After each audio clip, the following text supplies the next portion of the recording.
ETF index mutual funds నేర్చుకుని stock మార్కెట్లో రాణించాలనుకుంటున్నారా? వెంటనే ఈ నెంబర్కి కాల్ చేయండి.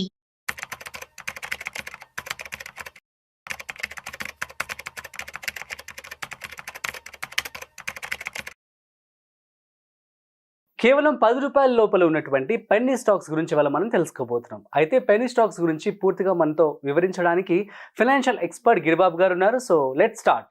సో హాయ్ సార్, నమస్తే. నమస్తే అండి. ఎలా ఉన్నారు? ఫైన్ అండి. యా సార్, పెన్నీ స్టాక్స్ గురించి చెప్పండి. అది కూడా 10 రూపాయల లోపల ఉన్నటువంటి పెన్నీ స్టాక్స్లో పెట్టుబడి పెట్టడం మంచిదా కాదా? యా ఇప్పుడు మీరు ఈ వీడియోకి పెట్టిన thumbnail చూసి 10 రూపాయల స్టాక్స్ అనగానే నేను ఏదో రికమెండ్ చేస్తానని, ఇంకా ఈ 10 రూపాయల పెన్నీ స్టాక్స్ చెప్పగానే కొనుక్కోగానే అది 100 రూపాయలు అయిపోతాయి, కరోడ్పతి అయిపోవచ్చు అని చెప్పేసి ఎవరైనా చూస్తే వాళ్ళకి ఒక నిరాశ ఎదురవుతుంది. ఎందుకంటే అలాంటి పెన్నీ స్టాక్స్ రికమెండ్ చెయ్యను, చేయలేను, అలాంటి ఉండవు కూడా. ఫస్ట్ ఆఫ్ ఆల్ ఒకటి చెప్పండి, ఏదైనా ఒక ల్యాండ్ తీసుకోండి, వాల్యూ పెరిగింది, ఒక ధర సమ్ XYZ ప్రైస్ ఉంది, అది ఫ్యూచర్ లో చాలా పెరిగింది అంటే అక్కడ వాల్యూ ఉన్నట్టే కదా. Exactly same applies to stocks also. ఒక స్టాక్ ఉంది, ఒక ప్రైస్ ఉంది, దాని బిజినెస్ బాగుంది, రెవెన్యూ బాగుంది, నెంబర్స్ బాగున్నాయి, గ్రోత్ ప్రాస్పెక్ట్స్ బాగున్నాయి, ఆటోమేటిక్గా షేర్ ప్రైస్ పెరుగుద్ది కదా. మరి ఒక స్టాక్ ప్రైస్ పెరగట్లేదంటే ప్రాబ్లం ఏంటి? బిజినెస్ బాగాలేదు, నెంబర్స్ బాగాలేవు, ప్రాఫిటబిలిటీ లేదు, ప్రమోటర్ స్టెక్ తక్కువ ఉంది, డెట్ ఎక్కువ ఉంది, ఫ్యూచర్ అంత ప్రాస్పెక్ట్ గా లేదు, ప్రాస్పరస్ గా లేదు. సో ఆటోమేటిక్గా స్టాక్ ప్రైస్ తగ్గుద్ది. సో కానీ చాలా మంది ఇవి ఏమి చూడరు, ధర చూసి నిర్ణయం చేసుకుంటారు కొనాలని చెప్పేసి. 10 రూపాయలు తక్కువ ఉంది అంటే వాళ్ళ ఉద్దేశం ఏంటంటే పెరిగిపోద్దని, బట్ జరగదు అది. అదే జరిగితే 10 రూపాయల స్టాక్స్ బోల్డ్ ఉంటాయి. మనకు BSEలో 6,000+ కంపెనీస్ లిస్ట్ అయ్యి ఉన్నాయి. 6,000 కంపెనీస్ లో మీరు బాటమ్ ఒక 2,000 కంపెనీస్ చూడండి, అన్ని పెన్నీ స్టాక్స్, పేరు వినని స్టాక్సే ఉంటాయి. ఆ 10 రూపాయలు ఉంది అనగానే ఆటోమేటిక్ గా కొనేసుకుంటే పెరిగిపోతే అనే ఫీలింగ్ లో ఉంటారు. కానీ వాటి హిస్టరీ 10 ఏళ్ల హిస్టరీ చూడండి, అక్కడే ఉంటాయి, పెరగవవి. అందుకు కోవిడ్ టైంలో ఒక కంపెనీ ఉండింది, దాని పేరు సమ్ ఆక్సిజన్ సమ్ ఏదో పేరుంది, ఆక్సిజన్ పేరుతోటి. అదేదో లైమ్ లైట్ వచ్చిన న్యూస్. అప్పుడు మనకు సెకండ్ ఫేజ్ కోవిడ్ లో ఆక్సిజన్ దొరకక ఇబ్బంది పడ్డారు చాలా మంది. ఇంకా ఆక్సిజన్ పేరు ఉండేసరికి ఇదేదో ఆక్సిజన్ సప్లై కంపెనీ ఏమో, బిజినెస్ బాగుండి షేర్ ప్రైస్ పెరుగుదని విపరీతం కొనేశారు. కానీ తీరా చూస్తే ఆక్సిజన్ ఇన్వెస్ట్మెంట్ రిలేటెడ్ కంపెనీ అది. ఆక్సిజన్ కి దానికి సంబంధం లేదు, అలా పేరు పెట్టుకున్నారు వాళ్ళు అంతే. ఒకప్పుడు ఉండేనేమో, ఇప్పుడు మాత్రం అది ఆ బిజినెస్ లేదు వాళ్ళకు, ఇన్వెస్ట్మెంట్ సంబంధించి. అది కనీసం కూడా చూడరు. అది బిజినెస్ ఏం చేస్తుంది, పేరేముంది చూడని కూడా చూడరు. చూడకుండా ఆక్సిజన్ పేరు చూసి కొనేశారు, తర్వాత చేతులు కలిపింది. అట్లా తర్వాత US లో ఏదో కంపెనీ వాట్సాప్ కి కాంపిటీటర్ ఏదో వచ్చిందని చెప్పేసి సంథింగ్ ఏదో న్యూస్ వచ్చింది, దాని రిలేటెడ్ ఏదో సిమిలర్ పేరు ఏదో ఉంది మన కంపెనీస్ లో, కొనేసారు విపరీతంగా. ఆ పేరు చూసేసి టెంప్ట్ అయిపోతారు, తర్వాత ధర చూసి టెంప్ట్ అయిపోతారు. This is wrong. మనం ఒక స్టాక్ ఎందుకు పెరుగుతుంది? డిమాండ్ బట్టి. ఇప్పుడు మనకు ల్యాండ్ ఎలాగైతే సప్లై కాన్స్టెంట్, ల్యాండ్ సప్లై పెరగదు కదా, స్టాక్ మార్కెట్ లో షేర్స్ కూడా ఎప్పుడు సప్లై కాన్స్టెంట్. మీకు ఒక కంపెనీ షేర్స్ ఉన్నాయంటే అవి ఫ్రీ ఫ్లోట్ షేర్స్ అని ఉంటాయి. అన్ని షేర్స్ మాత్రం మార్కెట్ అవైలబుల్ ఉంటాయి పబ్లిక్ కొనుక్కోవడానికి.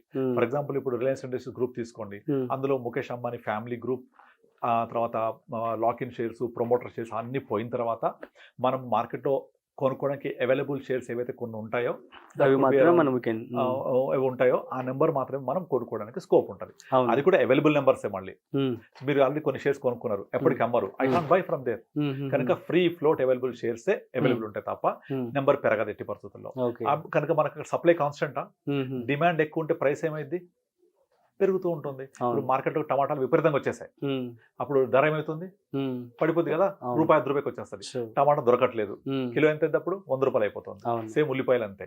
ఇక్కడ supply is determining the price కదా. ఆ సప్లై ఎక్కువ ఉంటే పెరగడం, సప్లై తక్కువ ఉంటే తగ్గడం, అంతే. డిమాండ్ కాదు, సప్లై. వేరే స్టాక్ మార్కెట్ లో supply is constant, demand determine చేస్తారు అక్కడ. డిమాండ్ అంటే ఇప్పుడు Reliance industry shares for example చెప్తున్నాను, కొన్ని షేర్స్ ఉంటాయి, సప్లై ఇస్ కాన్స్టెంట్. ఎక్కువ మంది నాకు కావాలని డిమాండ్ తోటి కొనుక్కుంటూ ఉంటే ఆటోమేటిక్ గా ప్రైస్ పెరుగుద్ది.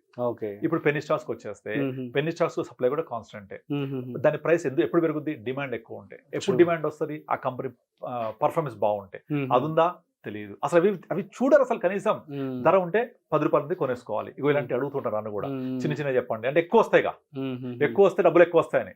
డబ్బులు పోతాయి అక్కడ, అర్థమైందా? ఫర్ ఎగ్జాంపుల్ ఇప్పుడు బజాజ్ ఫిన్సర్వ్, బజాజ్ ఫినాన్స్, తర్వాత ఎయిర్టెల్, ఇలాంటి పెద్ద పెద్ద కంపెనీస్ ఒకనొక టైంలో ₹20, ₹30 ప్రైస్ ఉన్నాయి. ఇవన్నీ 2008 కి ముందు బజాజ్ ఫినాన్స్, బజాజ్ ఫిన్సర్వ్ కంపెనీలు less than 30-40 rupees. Airtel around 30-40 rupees. అవును అవన్నీ మల్టీ బ్యాగర్స్ ఇప్పుడు. అవును. సో ధర పెరగగానే కొనరు, ఎందుకంటే పెరిగిపోయిన ధర అని చెప్పేసి. కనుక నేను అందరికి చెప్పేది ఏంటంటే తక్కువలో ఉన్నప్పుడే తీసుకోవడం బెటర్. అంటే తక్కువ ఉన్నప్పుడు ప్రైస్ గురించి కాదు, మళ్ళీ ఆఫ్ కోర్స్ వాల్యూ వాల్యూ పెరగడానికి స్కోప్ ఉందా, దాని బిజినెస్ ఎలా ఉంది, దాని ప్రాస్పెక్ట్స్ ఎలా ఉన్నాయి, ప్రమోటర్ స్టేక్ ఎంత ఉంది, నెంబర్స్ ఎలా వాళ్ళు డిరైవ్ చేస్తున్నారు, నెంబర్స్ ఎలా వస్తున్నాయి, ఫ్యూచర్ గైడెన్స్ ఎలా ఉంది, ఆ బిజినెస్ కి ఒక ఫ్యూచర్ ఏముంది, ఇవన్నీ మనం ఆలోచించుకొని మనము ఒక స్టాక్ కొనుక్కోవాలి తప్ప ప్రైస్ ఒకటే డిటర్మిన్ చేయొద్దు. మీరు అలా గనక అయితే 10 రూపాయల కింద ఉన్న స్టాక్స్ కొనుక్కుంటే ఈ పెరిగిపోతే నేను మల్టీ బ్యాగర్ అయిపోతే, నేను కొడిషన్లు అయిపోతే అంటే అంతకు మించిన తప్పు లేదు. తప్పులో కాలేసినట్టే. తప్పులో కాలేసినట్టు లేదు, తప్పులో కాలేసినట్టు. తప్పులో బాబా తప్పులు అనేది అందరు చెప్పేది. నెక్స్ట్ లెవెల్ చెప్పండి. తప్పులో కాలేసినట్టే. ఆ తప్పులు చేయొద్దు. ఓకే, మనం ఏం చేయాలి, మనకి ఏం కావాలి, మన టార్గెట్ ఏంటి, ఈ కంపెనీ యొక్క క్రెడిబిలిటీ ఏంటి, దాని నెంబర్స్ ఏంటి, ప్రమోటర్ స్టేక్ ఏంటి, అలా కొనుక్కోవాలి. యాక్చువల్లీ చాలా మంది సుజలాన్ స్టాక్ గురించి మాట్లాడుతూ ఉంటారు. ఇప్పుడు 80 రూపాయలు 60 రూపాయలు సంథింగ్ ఉంది అక్కడ. సో అది 8 రూపాయలు 5 రూపాయల్లో చాలా రోజులు ఉంది, కొన్ని సంవత్సరాల పాటు. కానీ చాలా మంది తెలియదు ఏంటంటే Suzlon was 2000 rupees once upon a time. Public issue 2004 వచ్చినప్పుడు నేను కొన్నాను పబ్లిక్ ఇష్యూలో. అది 2000 మళ్ళీ తగ్గిపోయి ఇక్కడికి వచ్చింది. అది 200 రూపీస్ పబ్లిక్ ఇష్యూకి వచ్చినప్పుడు డే 1 అది 3 times అప్పర్ సర్క్యూట్ కొట్టింది. పబ్లిక్ ఇష్యూకి వచ్చిన లిస్టింగ్ రోజు నేను చెప్తాను 2004-05 లో I was trading on that day. నేను కార్వీలో ట్రేడ్ చేసేవాడిన రోజు అది ఫస్ట్ టైం నేను చూసిన ఒక షేర్. ఫస్ట్ డే లిస్టింగ్ నాడే అప్పర్ సర్క్యూట్. ఇప్పుడు లేదా రూల్స్ అన్ని మారిపోయాయి. ఇప్పుడు 10 o'clock లిస్ట్ అవుతుంది, చాలా మారిపోయాయి. కానీ అప్పుడు ఏంటంటే ఫస్ట్ డే మాత్రమే అది బాగా వొలటాలిటీ ఉండేది, బాగా కొనేవాళ్ళు. ఎక్కడికైనా ప్రైస్ మూవ్ అయ్యేది. Upper circuit, second upper circuit 400 రూపాయలు వెళ్ళిపోయింది. With in period of time 600 వెళ్ళిపోయింది. అక్కడ నుంచి బిఫోర్ 2008 రెసెషన్ ఫాల్ కు ముందు అది 1800-2000 కూడా వెళ్ళింది. అక్కడి నుంచి పడి 5 రూపాయలకు వచ్చేసింది అనమాట. సో మరి అక్కడ ఉన్న వాళ్ళ పరిస్థితి ఏంటి? అలా అనిల్ అంబానీ గ్రూప్ స్టాక్స్ అన్నీ అలాగే జరిగాయి. అవన్నీ 3000 రూపాయలు 30-40 రూపాయలు కూడా వచ్చిన సందర్భాలు ఉన్నాయి. ఇక్కడి నుంచి అటు కూడా పోతాయి. కనుక మనము ఈ స్పెక్యులేషన్ జోలికి వెళ్ళొద్దు. మనం వాల్యూస్ ని దృష్టి పెట్టుకోవాలి, కంపెనీ ప్రాస్పెరిటీ దృష్టి పెట్టుకోవాలి, నెంబర్స్, బిజినెస్ ఎలా వెళ్తోంది, ఇవన్నీ స్టడీ చేయగలగాలి. చేయలేరా? సింపుల్, మ్యూచువల్ ఫండ్స్ రండి. అక్కడ అన్ని జరుగుతాయి. మీకు కావాల్సిన 15% వస్తుంది. Multi bagger, power of compounding is the biggest thing. So నాకు అన్ని ఓవర్ నైట్ కావాలంటే జరగవు. ఆ ఓవర్ నైట్ అయ్యే లోపల సినిమా అయిపోద్ది. ఇప్పుడు యంగ్స్టర్స్ ఉన్నారు కదా, యంగ్స్టర్స్ జెన్జీ ఉన్నారు కదా, వీళ్ళందరికీ ఏంటంటే ఇమీడియట్లీ క్విక్ మనీ కావాలి. They don't want to wait. Crypto currency వెళ్తారు, తర్వాత ట్రేడింగ్ చేస్తూ ఉంటారు. F&O నాకు నేను ఒక క్లయింట్ కాల్ చేశాడు.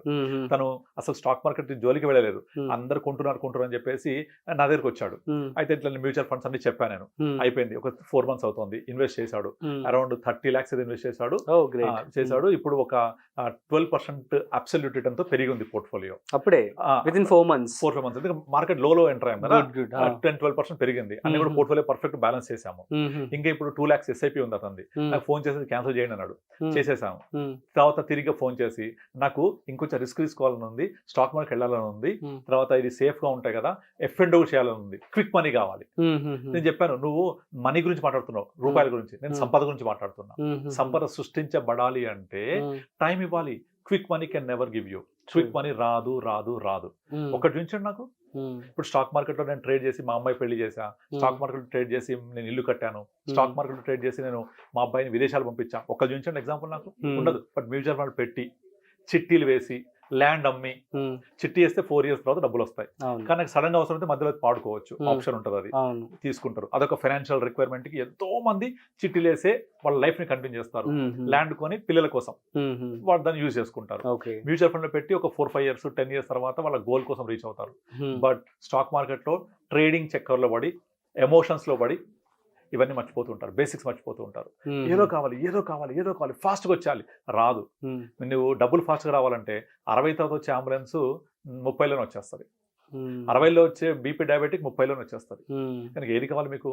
బీపీ డయాబెటిక్ అంబులెన్స్ కావాలా, డబ్బులు రావాలా? ఈవెన్ వారన్ బఫెట్ కూడా తన 90 years తర్వాత తన సంపద జనరేట్ అయింది. 85 తర్వాతనే. వారన్ బఫెట్ ఇప్పుడు 90-95 సంవత్సరాలు ఉంటాడు. ఆయన సంపద ఎంతో సృష్టించబడింది. అదంతా వచ్చింది లాస్ట్ 10 years లోనే, 10-15 years లోనే. అంటే బై ద టైమ్ హీఈస్ 80+ కదా. కనుక నేను 30s-40s చేయాలి అంటే పాసిబుల్ అవ్వదు. దానికి కావాలంటే స్టార్ట్ ఎర్లీ. నాకు ప్రయాణం దూరం ఉంది, చాలా లాంగ్ డిస్టెన్స్ ఉంది అని నువ్వు ఫాస్ట్ గా పరిగెడితే బొక్కబొల్ల పడతావు. ప్రతి వేగానికి ఒక నిర్దిష్టమైన పరిధి ఉంటది.